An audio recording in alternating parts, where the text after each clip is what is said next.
nome é Marcos Hipólito, eu sou coloproctologista e hoje eu vou falar sobre doença diverticular.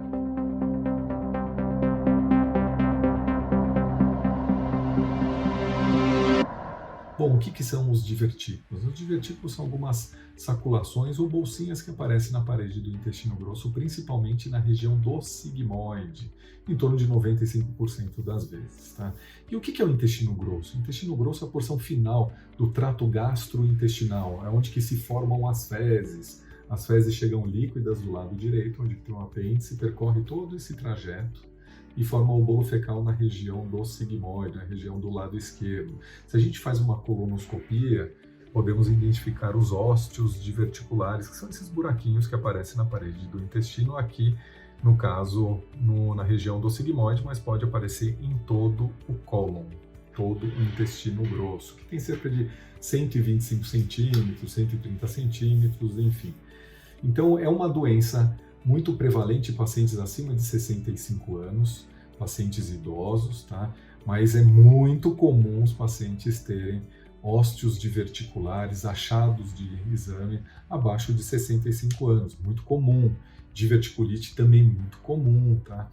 Em 20% dos casos, dos pacientes que têm os ósteos diverticulares, que têm os divertículos, podem evoluir com um quadro de diverticulite.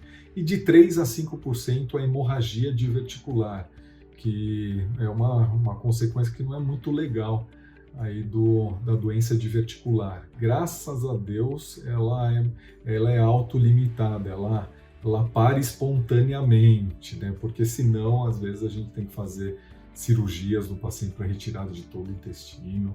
Bom, mas graças a Deus, os ósseos diverticulares, aquele paciente que chega no consultório, que é uma consulta extremamente comum no consultório de coloproctologista, acho que toda semana chegam vários pacientes, pelo menos no meu consultório, vem muito essa patologia, né? Mas normalmente o paciente chega, doutor, eu vim aqui porque na minha colonoscopia mostrou esses buraquinhos, esses divertículos.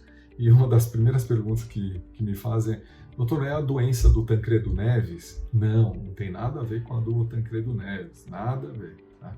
Ah, mas eu posso comer semente? Não, também não tem nada a ver, não tem nada que comprove que você, ingerindo sementes, você vai ter a formação dos divertículos ou vai ter uma diverticulite, enfim, não tem nada nos provando isso. A gente sabe que é um ambiente contaminado, tá?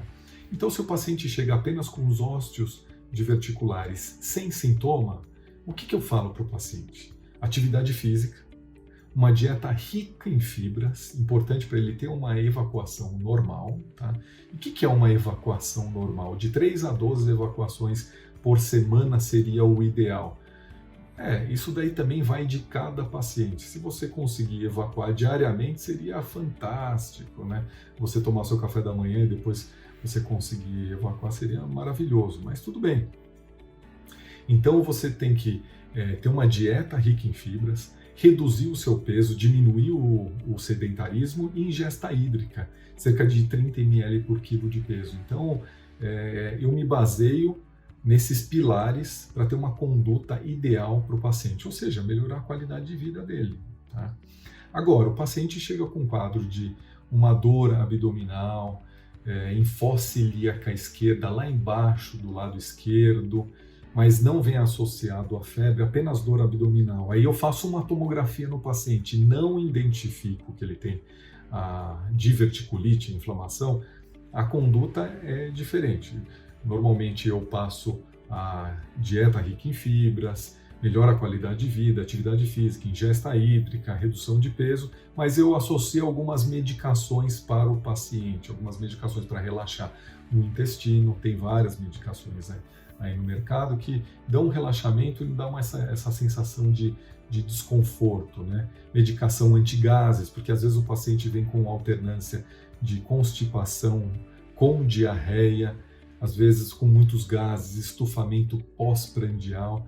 Então, a conduta seria essa e observação, lógico. Agora, o paciente vem com uma doença diverticular sintomática, com sintomas, e eu falo complicada quando vem associado a algum outro sintomas, às vezes associado à febre, às vezes associado a alterações do hábito intestinal, e eu faço uma tomografia, tem uma inflamação, por exemplo, na região do sigmoide, né? Uma inflamação que a tomografia mostra uma densificação ao redor dos divertículos, ao redor desse segmento do intestino grosso.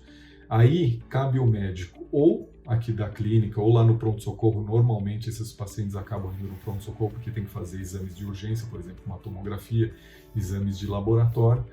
Bom, aí eu avalio o paciente em relação à tomografia. É uma diverticulite leve, moderada, e no exame de sangue não tem tanta infecção. Normalmente eu acabo liberando o paciente para casa, logicamente com o meu telefone, que ele pode ligar a qualquer hora. E se ele tiver uma piora do quadro, começar a ter muita febre, não começar a vomitar, aí sim eu levo o paciente, interno o paciente. Mas ao invés, na grande maioria dos pacientes acabam indo muito bem com 2 antibióticos, que normalmente eu passo, e uma dieta de absorção mais alta, para não ter contato muito com o intestino grosso, que está um pouquinho inflamado, né? Uma dieta leve, e diminuo muito as fibras, praticamente sem fibras, para não formar o bolo fecal, né? Porque a região está inflamada, tá? E colonoscopia para esses casos é proscrito, ou seja, melhora bem aí dessa condição da diverticulite, né? Se for uma diverticulite leve a moderada, normalmente em 7 dias o paciente já se sente bem, mas depois de mais ou menos 1 mês, 2 meses da inflamação, daí a gente pode pensar em fazer uma colonoscopia. Por que fazer uma colonoscopia? Porque tem uma certa porcentagem que é pequenininha, que existe uma associação com o câncer coloretal. Então é obrigatório fazer uma colonoscopia depois de mais ou menos 1 mês, 2 meses que o paciente tenha aí a diverticulite, tá? Quando o paciente não tem diverticulite, tem aquele desconforto abdominal, eu peço uma colonoscopia para o paciente, já que ele não tem essa inflamação, né? Porque imagina você colocando um colonoscópio dentro do intestino, uma região inflamada, pode haver uma perfuração, então por isso que a gente não pede, tá bom? Então isso é importante. Já a hemorragia digestiva baixa através dos divertículos, normalmente acontece no cólon direito.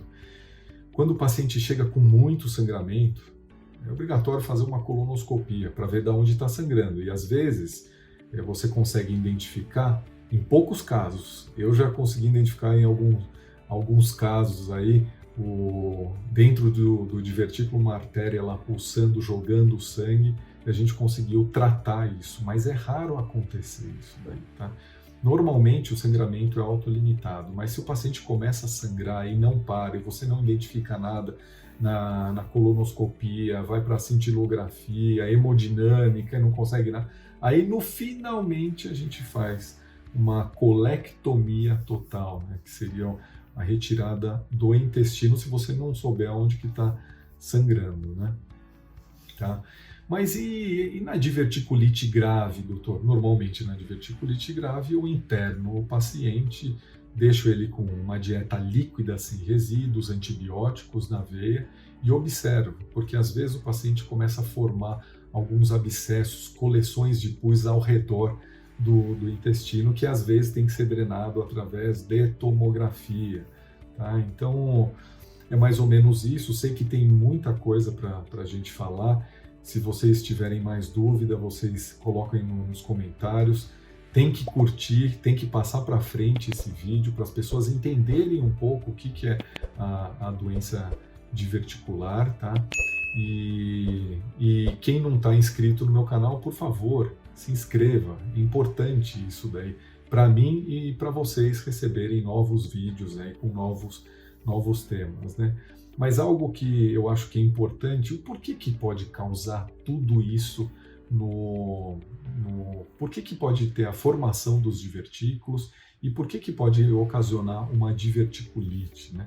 Normalmente, através da genética, o estilo de vida, dieta, tá? Por isso que eu sempre toco nesse assunto, tá? Sobre dieta e medicamentos. Tem algumas medicações, por exemplo, corticoides, anti-inflamatórios, que pode quebrar a barreira de mucosa, que leva à proteção do nosso sistema digestivo e levar o paciente a ter aí o íntimo contato de algumas bactérias patogênicas, com a região que deveria ser a nossa barreira. Então elas entram em contato com a parede do intestino e elas podem translocar, levando a ativação da cascata de inflamação, ou seja, levando ao processo inflamatório que leva à diverticulite. Tá?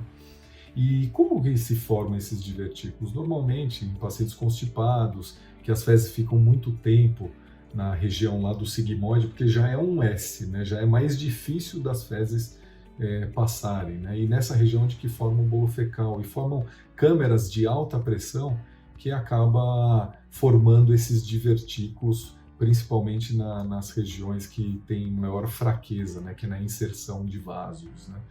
Então é isso, né? É a fisiopatologia, e se você tiver uma dieta equilibrada, ingestão hídrica, 30 ml por quilo de peso, redução do sedentarismo, né? Diminuir o sedentarismo, atividade física, redução de peso, sem dúvida você vai ter algum benefício aí na sua vida do ponto de vista trato gastrointestinal, tá? Então é importante passar esse vídeo e a gente vai falando mais sobre a doença diverticular, porque tem alguns casos que os pacientes ficam tendo essa diverticulite crônica, né? Acaba cronificando aquele processo inflamatório, às vezes tem que ir para um procedimento cirúrgico, né? E às vezes quando é um abdômen agudo que acabou perfurando e as fezes entram em contato com a cavidade abdominal, aí às vezes o paciente tem que ir para um procedimento cirúrgico de urgência, tendo que colocar uma colostomia, mas isso é em casos mais graves, tá? E normalmente o tratamento é clínico conservador, graças a Deus, tá? Diferentemente de uma apendicite, que você tem que tirar o apêndice. Aqui a grande maioria vai muito bem com antibióticos, tá bom? Então é isso, e a gente vai se falando. Muito obrigado aí. E eu gostaria de mais temas aí para a gente poder conversar mais ainda. Obrigado.